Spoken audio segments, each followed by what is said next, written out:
సువార్త 11వ అధ్యాయం 25వ వచనం.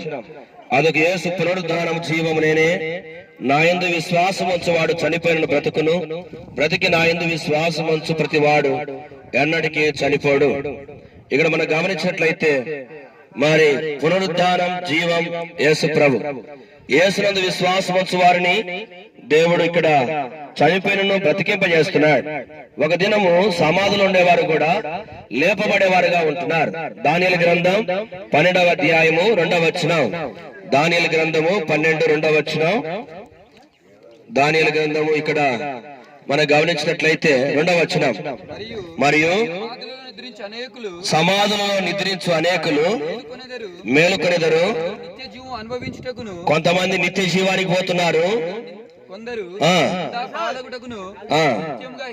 కాబట్టి ఇక్కడ మట్టి నుండి తీయబడింది కాబట్టి దేహం మట్టికి అప్పగిస్తున్నాం.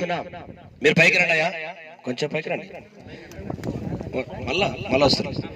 కాబట్టి ఇక్కడ మనం గమనించినట్లయితే మట్టి నుండి తీయబడింది కాబట్టి దేహం తిరిగి మనం ఎక్కడికి అప్పగిస్తున్నాం? మట్టికి అప్పగిస్తున్నాం. ఆత్మ దాన్ని దయచేసిన దేవుని దగ్గరికి వెళ్ళింది. అయితే సమాధులలో ఉన్నవారు ఒక దినం ఏం చేయబడుతున్నారు? మళ్ళీ చదవ మాట. మరియు సమాధులలో నిద్రించు అనేకులు మేలుకొనెదరు. కాబట్టి సమాధులలో నిద్రించే వారు ఏం చేయబడుతున్నారు? మేలుకుంటున్నారు. ఒక దినం ఇక్కడ మరి సమాధిలో ఉంచబడిన వారు సైతం దేవుడు లేపేవాడుగా ఉంటున్నాడు. కాబట్టి మృతులైన వారు తిరిగి మరలా లేపబడతారంటాడు. అయితే కొంతమంది నిత్య జీవం పొందుతున్నారు, కొంతమంది నిందల పాలవుటకు నిత్య హేయులుగా ఉంటకు మరి అక్కడ తీసుకోబడుతున్నారు. అయితే ఇక్కడ మనం గమనించినట్లయితే మరి గోధుమ గింజ భూమిలో పడి చావుకుంటేది ఒంటిగా ఉంటుంది. అలాగే అది చచ్చిన ఎడల అనేకమైన మొక్కలు రావడం చూస్తాం. అలాగే ఒక ఇత్తనం లాగా ఇక్కడ మనం విత్తుతున్నాం సొలొమోను. అయితే ఒక దినం ప్రభు దాన్ని లేపేవాడుగా ఉన్నాడు. అందుకనే బైబిల్ రాయబడుతుంది యెషయా గ్రంథం 26వ అధ్యాయము 19వ వచనం. యెషయా గ్రంథం 26 19వ వచనం. 26 19వ వచనం. మృతులైన నీ వారు బ్రతుకుదురు, మృతులైన నీ వారు ఏం చేయబడుతున్నారు? బతుకుతున్నారు. శవములు జీవములగును. మట్టిలో పడిన వారులారా. కాబట్టి దేవుడు మేలుకొలుపు చేస్తున్నాడు. మృతులైన వారు తిరిగి బ్రతుకుతారంటాడు. దేవుడు లేపుతాడు. యెహెజ్కేలు గ్రంథం 37వ అధ్యాయము 10వ వచనం. యెహెజ్కేలు 37 10వ వచనం. మనం గమనిస్తే అక్కడ ఒక మాట ఉంది. ప్రవచింపగా జీవాత్మ వారిలోనికి వచ్చెను, వారు సజీవులై లేచి. కాబట్టి ఇక్కడ ఈ యెహెజ్కేలు గ్రంథంలో చూస్తే ఎండిపోయిన ఎముకలు కూడా లేపబడుతున్నాయి, సజీవులుగా లేపబడుతున్నారు.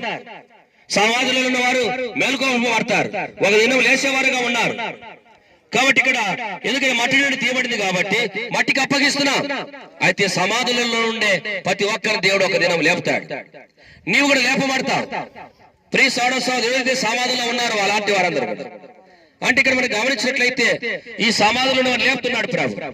మనం అనుకుంటాం ఏమో మరణించిన తర్వాత తక్కిడ బిక్కడలు ఏమో అనుకుంటారు చాలా మంది. అయితే అలా కాదు. కాబట్టి ఎందుకంటే మట్టి నుండి తీయబడింది కాబట్టి మట్టికి అప్పగించబడుతుంది. ఆత్మ దేవుని దగ్గరికి వెళ్తావు. సమాధులు వారు ఒక దినం మేలుకుంటున్నారు. మరి కొంతమంది నిత్య జీవానికి, కొంతమంది నిత్య హేయులుగా అనగా ప్రభుని ఎరిగిన వారు, ప్రభుని నమ్ముకున్న వారు నిత్యం ప్రభుతో ఉంటారు, లేకపోతే నిత్య నరకంలో ఉంటారు. అలాగే మృతులైన వారు తిరిగి మరలా బ్రతుకుతున్నారు, మట్టిలో ఉన్న వారు తిరిగి లేపబడుతున్నారు. ప్రియులారా, ఒక దినం దేవుడు లేపుతాడు ఖచ్చితంగా. అయితే సజీవులుగా భూమి మీద ఉండేది మనం ఇప్పుడు గ్రహించాల్సింది ఏంటంటే ప్రభు ఒక దినము లేపుతాడని గుర్తెరగాలి. మరణించిన వారికి అనగా సమాధులు ఉన్న వారిని, ఆ ఎండిపోయిన ఎముకలు సహితం వాటిలో దేవుడు జీవాన్ని పోసి లేపేవాడుగా ఉంటున్నాడు. ఒక దినం తీర్పు జరుగుతుంది.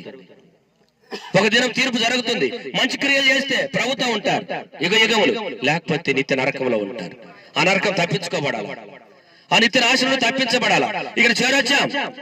ఈ యొక్క సమాధి దగ్గర మనం అందరం కూడా చేరొచ్చాం. అయితే ఇక్కడ ప్రియులారా, మనందరి జీవితాలు గుర్తు పెట్టుకోవాలా, ప్రభుని ఎరగాల, ప్రభు కొరకు బతకాల, ప్రభు కొరకు జీవించాలా, లేకపోతే నిత్య నరకం ఉంది, అగ్నిగుండం ఉంది, ఎవరు రక్షించలేరు. ఆ దినం చివరి మాట నేను చెబుతున్నా, యేసు ప్రభు నమ్మండి, యేసు ప్రభువుకు జీవించండి, యేసు ప్రభు కొరకు బతికితే దేవుడు ఒక దినం దేవుడు లేపేవాడుగా ఉంటాడు చనిపోయిన. అందుకని ప్రభునందు మృతులు ధనులు అంటారు. మట్టి అంటే నీ శరీరం తిరిగి మట్టికి అప్పగిస్తున్నావు, ఆత్మ దాన్ని దయచేసిన దేవుని దగ్గరికి వెళ్ళింది. అయితే భూమి మీద సజీవులుగా ఉండేటట్టు మనం దేవుని వాక్యం ఆదరిస్తుంది, నెమ్మదిస్తుంది, ధైర్యపరుస్తుంది. దేవుని మాటలు ఆధారం చేసుకొని ప్రభు కొరకు జీవించాలని ప్రభు కోరుతున్నాడు. ప్రభు ఈ మాటలు దీవించుడుగాక. నెమ్మదిగా ఒక ఇద్దరు దిగండి, అందులో పెట్టండి, బయటికి రండి, ప్రార్థన చేస్తాం, చివరి ప్రార్థన చేస్తాం. ఎవరైనా చూడని వారు ఉంటే చూశారా? ఉండండి, ఒక నిమిషం ఉండయా. సరే, యేసు ప్రభువే మహిమ నిరీక్షణ మనలో ఉన్నాడు, జయధ్వనులతో హర్షించెదము, జయధ్వనులతో హర్షించెదము. ప్రభువే నిరీక్షణ, ప్రభువే నిరీక్షణ, ప్రభువే నిరీక్షణ, ప్రభువే నిరీక్షణ. ఈ నిరీక్షణ చే రక్షణ కలిగే, విడిపించెను మనలా. ఈ నిరీక్షణ చే రక్షణ కలిగే, విడిపించెను మనలా. జీవపు నిరీక్షణ మనకిచ్చుటకు కృత జన్మమునొసగే, జీవపు నిరీక్షణ మనకిచ్చుటకు కృత జన్మమునొసగే. యేసు ప్రభువే మహిమ నిరీక్షణ మనలో ఉన్నాడు, జయధ్వనులతో హర్షించెదము, జయధ్వనులతో హర్షించెదము. ప్రభువే